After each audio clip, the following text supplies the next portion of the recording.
Kill Count, where we tally up the victims in all our favorite horror movies and show you how they were made. I'm James A. Janice, and today we're looking at Scary Movie 2, released in 2001. The first Scary Movie's tagline was "No mercy, no shame, no sequel." Scary Movie 2's was "We lied." Miramax signed a deal for a second movie before the first even finished its opening weekend. The Wayans brothers returned to their previous roles, with Marlon and Sean writing the script in just 6 months under the watchful eye of their director and older brother, Keenan Ivory. Keenan stops to beat us often, just me and Sean. Unlike the first film, which they worked on for years, Scary Movie 2 was turned around in just under a year for a 4th of July release date. While the first Scary Movie parodied late 90s slashers, Scary Movie 2 takes a more supernatural approach. The overall plot is inspired by The Haunting, a 1999 adaptation of The Haunting of Hill House. Other references in source material include Poltergeist, What Lies Beneath, The House on Haunted Hill, all sorts of supernatural fare that share common elements. You're looking for sort of the constant, so that it doesn't matter what movie you've seen, there are things in here that you'll get. And just like with the first film, it's further packed with parodies of all kinds, from non-horror movies to commercials to corporate scandals. I think I like part 2 just as much as the first film. It's definitely got just as many lines my friends and I endlessly repeated to each other. Beep boop.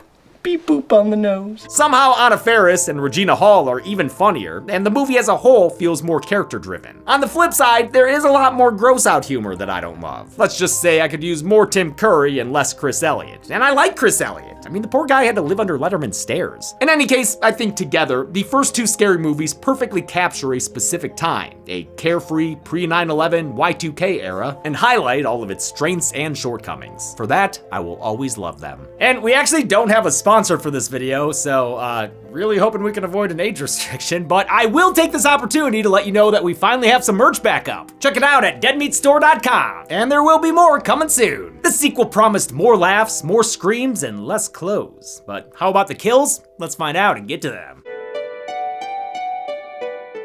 The movie begins with a Hell House party, no LLC required. The sing-along song selection isn't quite as waspy as you might expect. Watch yourself, shake your ass, show me what you're working with. Father Harris be singing the Pharrell part too, and not the radio edit either. This teenager's worried about future Andy Richter getting canceled, so she interrupts them. You suck. Yeah, Megan Voorhees here is pissed and possessed. Been holding that possession in for a while, looks like. Another priest, Father McFeely, joins the movie to the sound of Tubular Bells, the theme from The Exorcist. Judging by his name, he's probably been transferred around churches a few times. The child won't even let me touch her.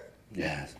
Sometimes you have to give them candy. Know what I mean? Can't ignore that Megan's mother is played by Veronica Cartwright, multi-generational horror actress thanks to The Birds, Alien, and of course her best-known role in Candyman 2. Before he gets exercising, McFeely's pre-workout involves an Amityville horror reference. The scene where a bunch of flies make a priest cough, I don't know, I always thought it was dumb. McFeely's coffin turns out to be built-up poopy, giving us our number 2 toilet humor joke within the first 4 minutes. Ah, those enchiladas. Oh shit, did he come here straight from Demon's Place? Harris shows McFeely to Megan's room to get a look at her poker face. Fuck this. A green puke explosion leads into a Problem Child 2 gag, podcast listeners feel me, and another bit where McFeely tries to McFeel on the possessed little girl. He just can't resist that tongue of hers, which was the actual tongue used in the original Exorcist. Makeup effects head Barry Cooper borrowed it from Dick Smith, the legendary Oscar-winning makeup artist. Dick flew the tongue out to us, and production had to have it insured as a historical prop. Sporting that historical prop is a 22-year-old Natasha Lyonne, who's hilarious in this opener. See you later, Mrs. Harris.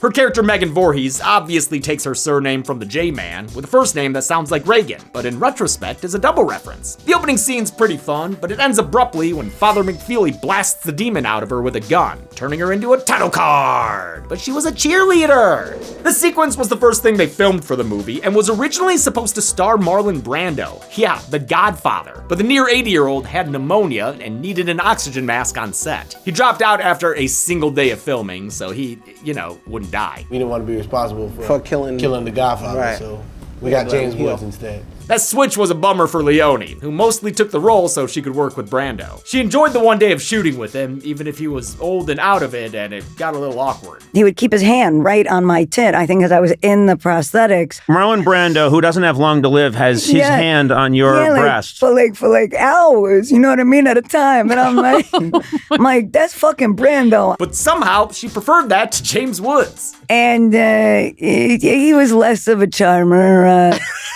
Less less of a charmer than the man on oxygen, whose hand is on your breast for 6 days. It's been a year since Scary Movie 1, and our hero high schoolers have graduated to college, and are also alive again, even though they all died in the last movie. I guess Marlon was stressing about how to make that make sense until Keenan told him it really didn't matter. Shorty's still doing his thing. And teaching Cindy how to sit and lean cool in a parody of Save the Last Dance. Also teaches her how to play Parappa the Rappa. Right, left, right, kick. Raised back 2 and still doing his whole thing, with a tucked in tight reference to Buffalo Bill from Silence of the Lambs and a tramp stamp confession with his bro. Ray, fucked me! Ray, fucked me! This is, of course, a reference to Dude, Where's My Car? Dude, what does mine say? Sweet! What about mine? Dude, what does mine say? Sweet! I swear, that trailer permanently seared several jokes into every millennial's mind. Knowing that, Brenda's back too, thank God, but Shannon Elizabeth's Buffy gets replaced by Tori Spelling as, Alex Monday. Had to look her name up just now. I don't think I've ever heard that name in my life before. Of course, Spelling didn't need to be in the first Scary Movie. She's already in a Scream parody, Stab, as the actress playing Sydney. The girls are gabbing when the superstitious Brenda warns them not to split a pole. It's bad luck, as proven by the couple walking behind them, who get hit by a bus and killed, much like Terry in Final Destination. One of Ray's new buddies, whose name is also Buddy, tries to ask Cindy out, but she just got out of a whole thing where her ex tried to murder her, so she'd rather stay friends. Buddy immediately dances in the friend zone and starts chugging a protein shake. Smell you later! Buddy's played by Christopher Masterson, who was a couple years into his biggest role, as Francis on Malcolm in the Middle. Across campus, Professor Oldman is researching Hell House with his assistant Dwight. If he wants to bring out the ghosts, he's gonna need traumatized students, like ones who lived and or died through a massacre a year ago. Dwight's gotten Cindy and her friends to participate under the guise of a sleep study, a plot point lifted from The Haunting. They'll stay in the haunted house and be none the penny wiser, though Dirty Oldman has other motives too. Traumatized co-eds are a sure thing. This is one lascivious character with great casting. You can't get more lascivious than Tim Curry. Lascivious, it's a really good vocab word for you to learn and remember. You're welcome. Cindy heads to Hell House singing so badly that Vitamin C has to say the C is for cease and desist. Hey! Will you shut the fuck up and let me sing? This one's a stretch, but this might be a reference to urban legend. I don't know. The chick in the beginning of that movie was singing pretty poorly too. Cindy gets to Hell House and finds a cocky knocker on the door. She testes it out. Hey, not so rough. She lets herself in and meets a pervy parrot. Hi, little guy. Little? I'm not little. I'm hung like a bull, lady. Check it out. You ever seen a bird dick this big? Polly wants to crack her. Also, okay, I'm starting to get lost in the weeds here, but is this a reference to Polly, the 1998 movie with a parrot voiced by Jay Moore that somehow made $27 million? I don't know anymore! Cindy also meets the local riffraff, Hell House's creepy caretaker named Hanson. He offers to give her a hand, a tiny hand. I better use my strong hand. He goes all TSA on her things, then gives her the house tour, taking her to the first, second, third floor. He promises none of it is a metaphor. Whew. It's just more fart jokes. Oh, and a reference to the Monica Lewinsky dress. Dwight shows Oldman their lab setup, but he's mostly interested in cameras for creeping on the co-eds. They've got everything ready for the guests to stay for a night, and maybe a bite. Cindy joins the others at the dinner table, including her best bro buddy. Gotta be quicker than that, eh, Cup? Everyone settles in for a finger-licking meal, courtesy of Hanson, who can't stop handling the food. Stop, ba-doo-ba-da! It's honestly foul. I'd rather grab a plate at a Sawyer barbecue. Elliot improvised most of this scene, and I wish they'd have cut it down. Like seasoning it with a face wart? Come on. Oh, God. All right, I'm apologizing right now. Why? For oh, my gosh. Oh, Lord. Again, I like Elliot, but Hanson's too obliviously gross for me to find him very funny. A playful ghost says ball is afterlife with a reference to The Changeling, one of the most common horror references ever. It bounces everyone into a parody of the Nike ad from NBA All-Star Weekend 2000. They just do it for like 2 minutes straight, and I absolutely love it. Just like the "was up" thing from the first movie, this was a last-minute addition. In fact, they kept adding jokes and bits throughout the entire shoot. We had half the movie written and then half the movie we had to write on the fly. Cindy hears a ghostly voice who's had enough of her wide-eyed ingenue shtick. Check the music. Where are you? Check the fucking music room. On her way to the fucking music room, she picks up a buddy who Marsha Brady's her in the face. They follow bloody footprints to a secret bookcase door and learn that Hell House's former master was found murdered with his mistress. His name was Hugh Kane, a simple variant of Hugh Crane, the Hill House owner and antagonist in The Haunting of Hill House. The biggest suspect in Hugh Kane and his lover's murders was his wife Caroline, who turns out looked exactly like Cindy. Yeah, well, almost. Well, actually, her hair doesn't have as many split ends as yours. And her skin isn't as oily as yours either. They grab the late Mrs. Kane's chest, no, not like that, and book it back to their bedrooms. Elsewhere in the house, a horny fog rolls in, and its room of choice is spelling trouble for Alex. This spectral sex pest is the ghost of Hugh Kane, who don't mind if Alex's undies are out of date, and still wants to get with her in a scene that starts as a parody of Poltergeist, only instead of a 65 like on Diane's jersey, Alex sports a 69. Nice. She takes the lewd awakening in stride. Bring it on! Kiki's my middle name, bitch! She's your boyfriend now, Kane. Speaking of Freddy, they filmed the scene just like Tina's kill from A Nightmare on Elm Street, using a rotating room that Tori Spelling could crawl around to make it look like she was on the walls and ceiling. Come on down. Bam, onto the bed. Good job. But I think there is a more specific reference at play here. A ghost having sex with a woman is straight out of The Entity, an undersung classic that I've previously talked about on What's Your Favorite Scary Movie with Paige. In that movie, though, the sex stays non-consensual, since it's about a ghost raping a woman. But it's played completely straight and works as a compelling drama. It doesn't make light of the subject like you might fear. That's better left to the parodies, like when Alex comes on too strongly during pillow talk, causing the ghost of Kane to flee. Brenda and Ray are also getting into the sexy spirit. In a reversal of the first film, she gets to be the weird funny one when she takes dirty talk a little too far. I'ma piss on your face, and then I'ma fart in your mouth! Cindy's about to get to second base with Caroline's chest when the Hell House cat Mr. Kittles goes all church on her. It's an extended silly scene that doesn't serve too much of a purpose, other than making a Raging Bull reference and having Anna Faris scream this line. Help! My pussy's gone crazy! But I love it regardless. It's fucking hilarious watching Cindy maniacally try to slice a cat's throat with a broken bottle. Cindy tells Oldman about the possessed pussy, but he's only concerned with deposits at his spank bank. Maybe you two should sleep together.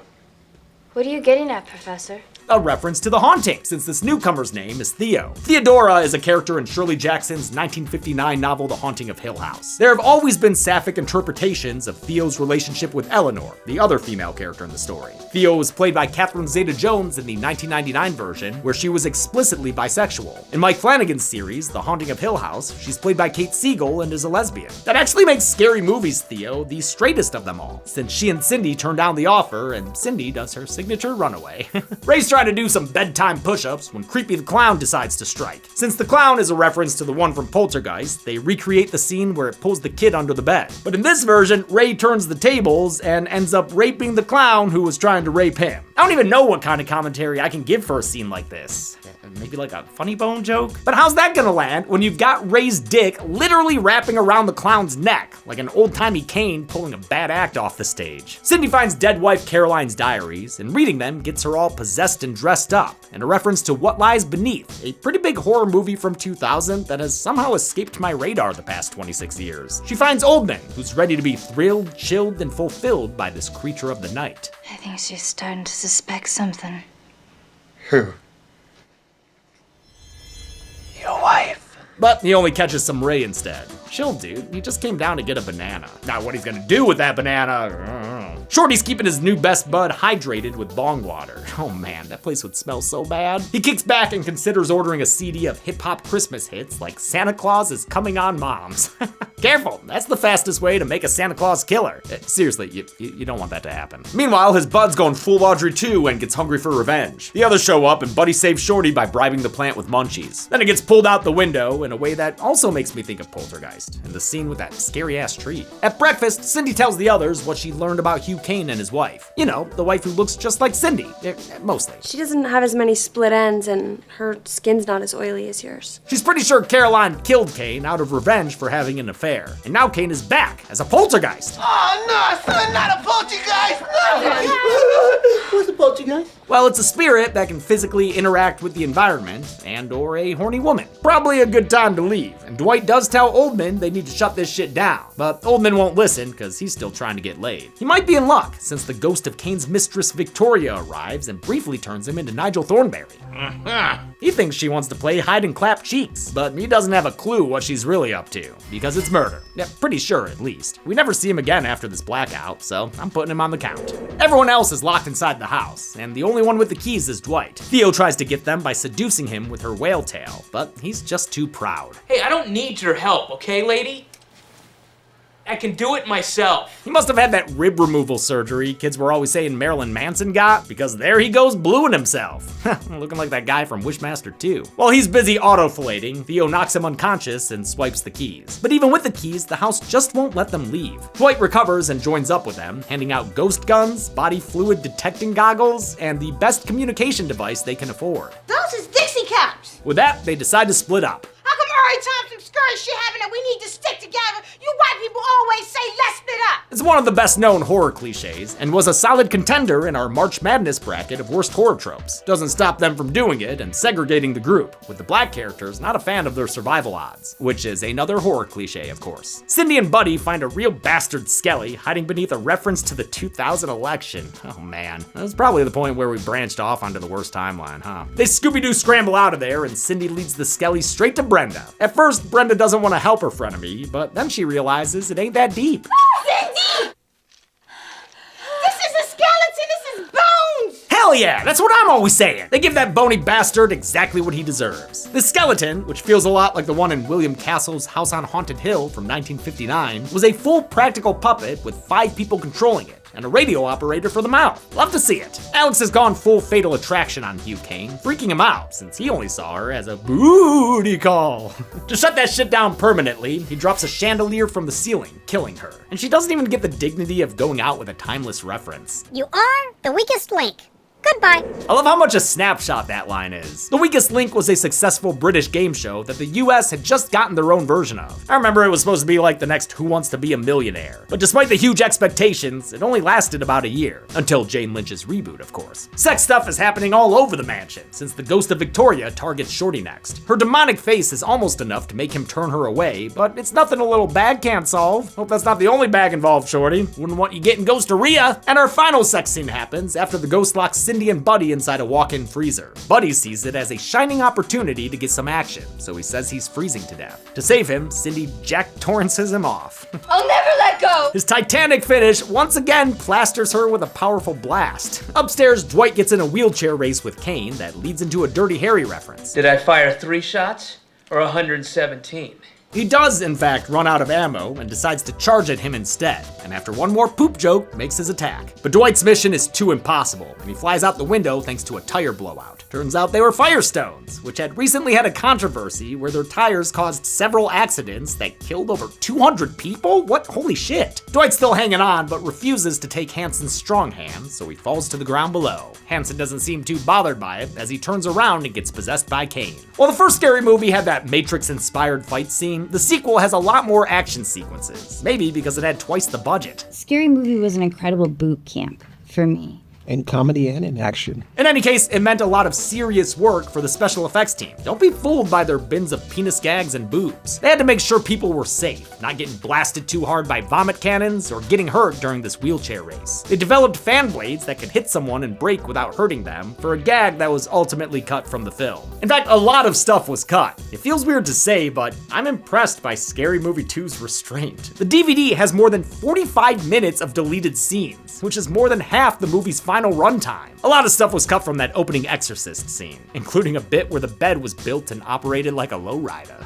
Back in the freezer, Cindy's clean as a whistle, a complete disregard for continuity. She MacGyvers a full freaking bulldozer in a fun gag that apparently spoofs the construction of an electromagnet in Hollow Man. I guess the goggles and guns they're using are also a reference to that movie, but I didn't know that because I've never seen it. Regardless, they free themselves from the freezer just in time to find the Kane-possessed Hanson having a dinner party. He's got Shorty captive and is reenacting the scene from Hannibal, where Hannibal feeds Ray Liotta pieces of his own brain. But in this instance, instead of delicious brain food, he finds Beetlejuice inside. The rapper, not the ghost with the most. Oh shit, Sean. The girls squad up for a fight in their undies. Scratch that, in outfits referencing the popular 2000 movie version of Charlie's Angels. I guess that would make Chris Elliott the Crispin Glover role? I mean, yeah, I can totally see that. The sequence is scored by Prodigy's Smack My Bitch Up, which is why it's always Brenda's entrance music in the Horror Royal Rumble. Inshallah, she wins this year's match, which will be out in October. Horror Rumble's in October now. Get the word out. With the help of wire work, they punch the ghost right out of Hanson. A still alive Dwight shows up, so David Cross can nearly cause his coworkers to break. I love this wide shot where you see Masterson and Wayans struggling not to laugh. Dwight tells Cindy to bait Kane onto a device that will destroy him once and for all. It's a reference to a similar device in 13 Ghosts. Kane ends up falling for it. Now you will be mine forever! Okay, I know that this one isn't an intentional reference, but the way he says forever does make me think of Freddy's Dead. I want it all! Of course you do. Then open up. And you shall be forever. Ray runs in and rescues Cindy just in time, allowing them to finally break the curse of Hell House. 2 months later, Cindy's back at school with that shit-talking and just shitting parrot. Hey, don't get any on that chocolate starfish poster, dude. She's dating Buddy now, but he disappears right as Hanson returns to give us one last scare. Seems like Cindy's up Schitt's Creek, but she's saved when Shorty hits Hanson with his car mid-hookup with Victoria. Because if you need to kill off a scary movie character, a behind-the-wheel blowy always gets the job done. The movie ends with Nellie's Ride With Me playing over the credits, cementing the movie's Y2K vibes. How many test subjects failed to survive this hilarious haunting of Hell House? Let's find out and get to the numbers. Well, actually, we'll follow my little hand there. It's got a stronger sense of direction.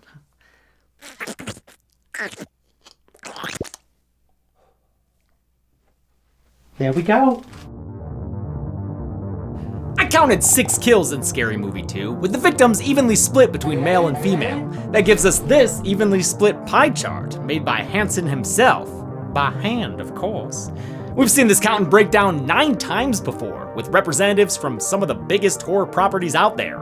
With a runtime of 82 minutes, Scary Movie 2 had a kill on average every 13 2/3 minutes. I'll give the Golden Chainsaw for coolest kill to Alex, I guess. Just like the movies that inspired this one, there weren't a lot of interesting kills. Probably why I didn't watch supernatural horror as a kid. Dole Machete for lamest kill will go to Professor Oldman, done in by a hot ghost off screen. And the champion chuckle for funniest scene will go to the Nike basketball commercial parody. It's a total non sequitur, but it gives everyone in the cast a chance to shine, whether it's through actually decent dance moves or melanin challenged corniness. And of course, Ray be humping that ball, probably missing Bobby something awful. And that's it. Scary Movie 2 came out in 2001 and did pretty well at the box office, though not quite as good as the first. Also, it opened second to Cats and Dogs. I'm only doing these first 2 scary movies right now, but if there's enough clamoring, I can check out the other sequels. Even though, reminder, the Wayans were forced out of parts 3 through 5 by the Weinsteins. With Scary Movie 6, they're back in control. But until next time, I'm James A. Janice. This has been The Kill Count. Thanks a lot for watching this Kill Count for Scary Movie 2! At the time that you're watching this, Scary Movie 6 will be out. And like I said in the last Kill Count, I hope it's good. I've seen some early reviews that aren't promising, but you know what? What do they know about comedy? It's so subjective, so maybe, is this just cope? I don't know. I'm just really hoping it's funny. Because Scary Movies 1 and 2 are funny. I think 3's funny too, right? Is that the one with the big hat? Reminder that we do have merch now at deadmeatstore.com. Just a couple of evergreen things right now, like the logo and the Podcast of the Dead shirt, but let us know if there are any past items that you might like to see brought back. Dead Meat video stuff, Hot Sauce Summer stuff. I love the Be Good People merch, but if we bring that back, we'll find another charity to do all those donations to, because we'll never profit off of that phrase. Also, I forgot to mention it last week, but we are putting a temporary pause on Kill Count trailers. I said no to doing it for months, but the staff finally convinced me that they're a little overwhelmed right now with work, what with the Dead Meat Horror Awards going on and the launch of Dead Meat Games. So to give them a little relief in their schedule, we're just not gonna have Kill Count trailers for a little bit. We'll get back to them later, I promise. But like, doing them is at least a day of work for an editor. And right now, we should probably spend that day doing something else. Thanks for understanding. Be good people.